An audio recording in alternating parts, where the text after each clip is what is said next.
Welcome back to Ghost of Karohar. We picked up immediately after Krim's departure as the group debriefs around the bodies of the dead elves. Krim's player has taken control of Dar, the previous red shirt who has now been elevated to a party member. Dar got to talk a little bit to Tarzo about the relationship to the group, as well as some suspicion around Mira. However, Dar was able to turn around Tarzo towards trusting Mira, and in general, there's a lot of talk about embracing change and adaptation, going back into the idea that where the White Witch and this new house store is taking Karohar right now is not correct.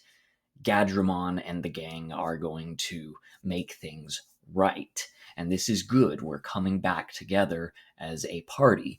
Gadramon swore that he is going to sit on the throne, and there was a moment of brotherhood between him and Seldar. Seldar absolutely has his back. Gadramon does not feel that sense of brotherhood towards Krim and actually ordered Tarzo to turn against his old companion should Krim emerge again. And that is interesting. As the party traveled forward, Dar and Mira spotted a horned gopher. Now, we wound up establishing that this horned gopher was a creature of life, that its pelt can be used to make a witch braid, which has magical properties that can protect one from death.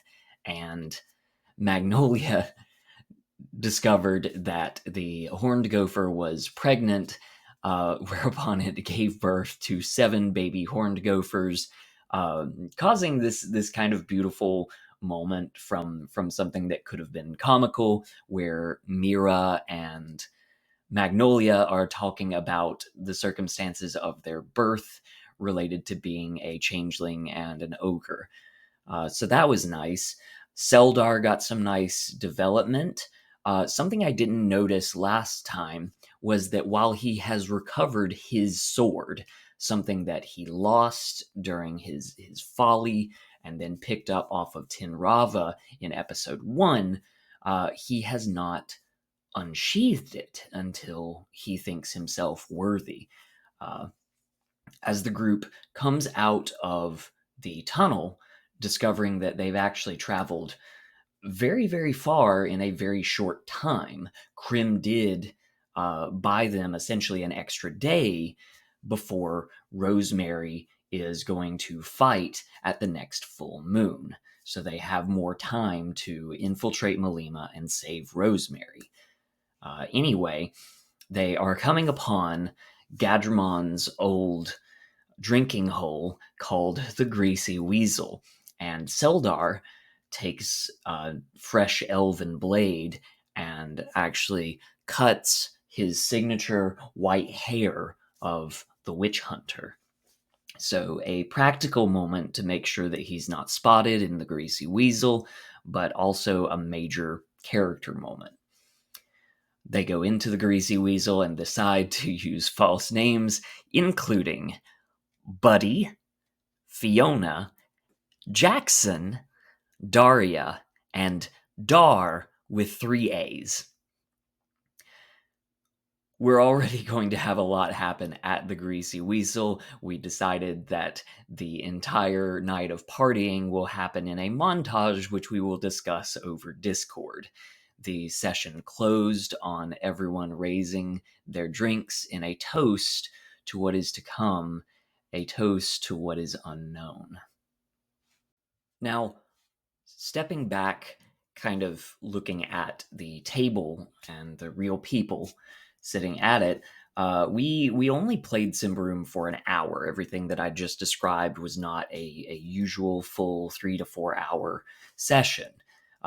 Most of the night we spent having a big chat about where we were at as a group, our individual stories of our characters versus the party story that we wanted to tell. And I'm not going to delve into all of that. There was some personal things that came up, and this video that you're watching, this series, is, while I care deeply about this group, it is not about the group of individuals. It is about the campaign, The Ghost of Karohar. Um, anyway, one big thing that I closed out that discussion on for my own sake of guiding the adventure forward, because we are playing a role playing game at the end of the day, um, was I needed some guidance on how dark and how dark fantasy we are making this dark fantasy setting and story of Symbaroum. So I asked the question to each player: on a scale of 1 to 10, how much can I emotionally hurt your character? And I revealed, without going into my full kind of manifesto for this adventure, I revealed that my answer prior to this discussion was 11. With that in mind, each player gave me a very interesting answer. Some of them actually gave me a number. One of them gave me a color, which I appreciated, because in Symbaroum we of course have shadows. And a couple of them, didn't want to give a number, but told me in good terms what was okay to hurt their character with and what was not okay, and that's very good information. While we are kind of in this metagame space, it's a good time for me to bring up that I have been implementing a house rule for the past couple sessions, and that is creation. Creation is a sort of copy of the inspiration mechanic from 5th edition D&D.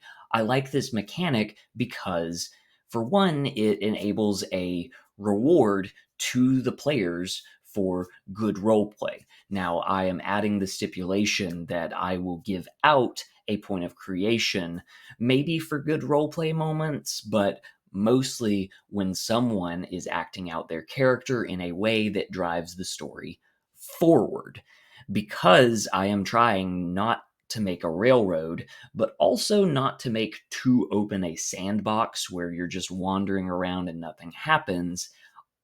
The responsibility falls upon the players and the party to move things along. So when that happens through somebody's actions and decisions, I toss them a creation. Now, thematically, this is opposed to the corruption in Symbaroum. Cute, right?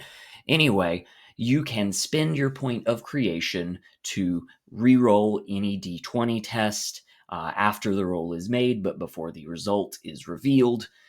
Or you may use it as a story point to alter something in the world. For example, the fact that the Greasy Weasel exists came from Gadramon's player.